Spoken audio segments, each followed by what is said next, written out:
সুপ্রিয় ভাই ও বোনেরা, সবাইকে ভালোবাসা এবং শুভেচ্ছা জানিয়ে আমি একটি ছোট্ট গল্প বলবো।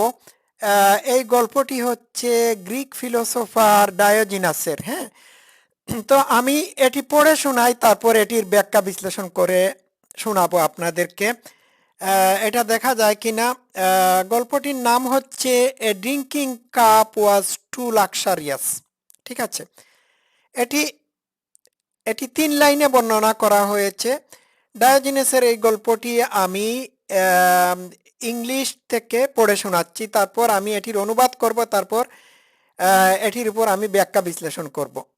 আচ্ছা, Diogenes threw away his cup after watching a child drinking out of his hands, stating, "A child has beaten me in plainness of living." আচ্ছা, এটার মানে হচ্ছে ডায়োজিনাস তার কাঠের কাপটি, হ্যাঁ, কি করলেন, রাস্তায় আম, নিক্ষেপ করে নিক্ষেপ করে দিলেন। কেন করে দিলেন? তিনি দেখলেন যে একটা ছোট বাচ্চা 2 হাতের মুঠোয় করে পানি খাচ্ছে। তখন তিনি সাথে সাথেই বললেন, একটা ছোট্ট বাচ্চা আমাকে একটা সহজ জীবনের ক্ষেত্রে পরাজিত করে ফেলল। বাচ্চাটির এই অবস্থা দেখে তিনি তার কাঠের পানির কাপটি ছুঁড়ে ফেলে দিলেন।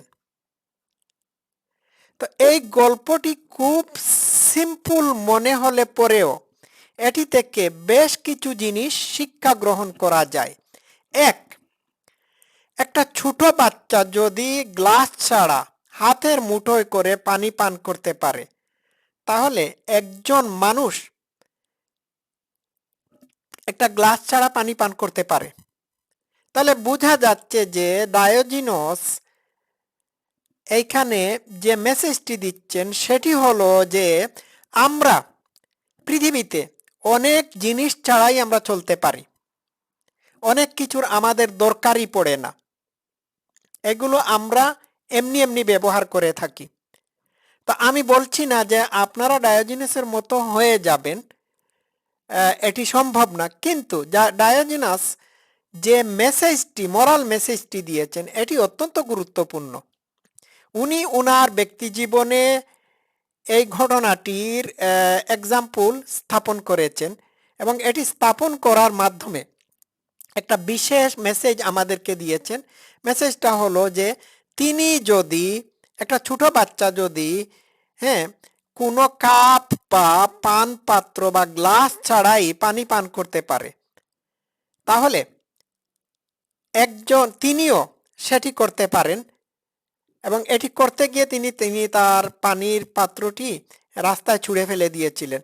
তো এটি তিনি করতে পারেন, এটি তিনি বোঝাতে চেয়েছেন।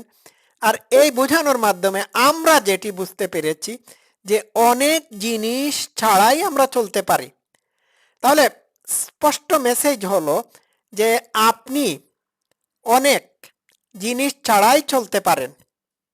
যখন আপনি কোনো সমস্যার মধ্যে পড়ে যাবেন, তখন হয়তো কোনো জিনিস আপনার হাতের কাছে নাও থাকতে পারে, আপনি দেখবেন এই জিনিসগুলো ছাড়াই আপনি আপনার কাজ সারিয়ে নিতে পারতেছেন বা পারছেন। আমি একটা কথা বলি, একবার আমার টুথব্রাশ ভেঙে যায়। ভেঙে যাওয়ার পরে আমি কি করলাম, টুথব্রাশ তো আর ভোরের বেলা কিনতে পারবো না। আমি হাতের অঙ্গুলিতে টুথপেস্ট লাগিয়ে দিয়ে আমি আমার দাঁত পরিষ্কার করে নিলাম। তখন আমি ভাবলাম যে আমি তো টুথব্রাশ ছাড়াই আমার দাঁত পরিষ্কার করতে পারি, তো টুথব্রাশ তো আমার জন্য অপ্রয়োজনীয়। ঠিক আছে, এর মানে না আমি টুথব্রাশ আর কোনোদিন ব্যবহার করি নাই, কিন্তু এমন এমন সময় আছে যে সময়টিতে আপনার প্রয়োজনীয় জিনিস নষ্ট হয়ে যেতে পারে, কিন্তু এই প্রয়োজনীয় জিনিসের বিকল্প আপনি বের করতে পারেন। This is called simple living. আমার পানি গরম করার বয়লার নষ্ট হয়ে যায়। তো নষ্ট হওয়ার কারণে আমি ট্যাপের ঠান্ডা পানি দিয়ে আমি ইয়ে করেছি, ওই আমার শেভিংয়ের কাজ চালিয়ে নিয়েছি।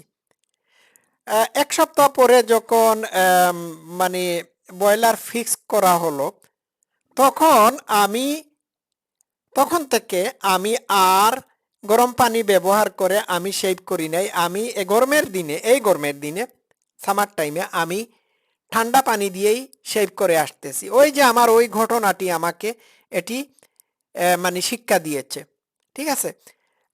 তারপর আমার বয়লার নষ্ট হওয়ার পর থেকেই আমি 1 সপ্তাহ যাবত প্রত্যেকেই 1 সপ্তাহ যাবত আমি ঠান্ডা পানি দিয়ে প্লেট বাসন ইয়ে করেছি, ওয়াশ করেছি, মানে ওয়াশিং আপের কাজ চালিয়ে নিয়েছি।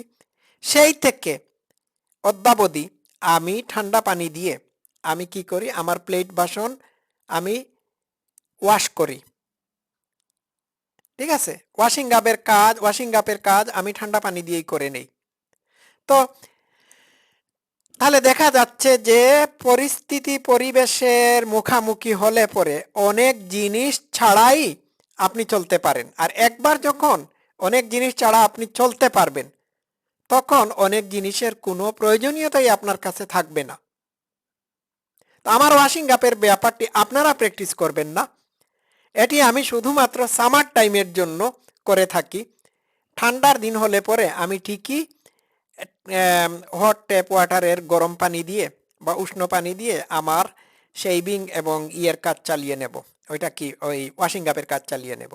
তা আমি সিম্পল লিভিং এর কথা বললাম। সিম্পল লিভিং এর মানে হচ্ছে যে অনেক জিনিস ছাড়াই আপনি চলতে পারেন। তা আবার অনেক জিনিস আমরা প্রয়োজনের অতিরিক্ত ব্যবহার করে থাকি।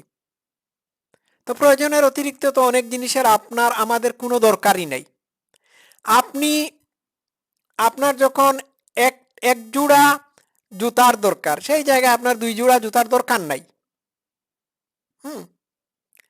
আপনার যখন 4টা কাপড় টি শার্টের দরকার, বা 2টা শাড়ির দরকার, বা 4টা শাড়ির দরকার, সেই জায়গায় আপনার 400টা শাড়ি অথবা ডজন খানিক টি শার্টের দরকার পড়ে না। যতটুকু প্রয়োজন, যা কিছু প্রয়োজনীয় তা কিছুই ব্যবহার করতে হবে। প্রয়োজনের অতিরিক্ত জিনিস হচ্ছে বার্ডেন, বোঝা স্বরূপ। হুম। আর প্রয়োজনের অতিরিক্ত জিনিস থাকলে পরে এইগুলোর মেনটেনেন্সও করতে হয়, এটাও স্ট্রেসের সৃষ্টি করতে পারে। সুতরাং simple living is a luxurious living, এটাই আমার কাছে মনে হচ্ছে। তো আমি সংক্ষিপ্তভাবে আজকে আলোচনা করলাম। সবাই ভালো থাকেন। Love you all. Thank you so much.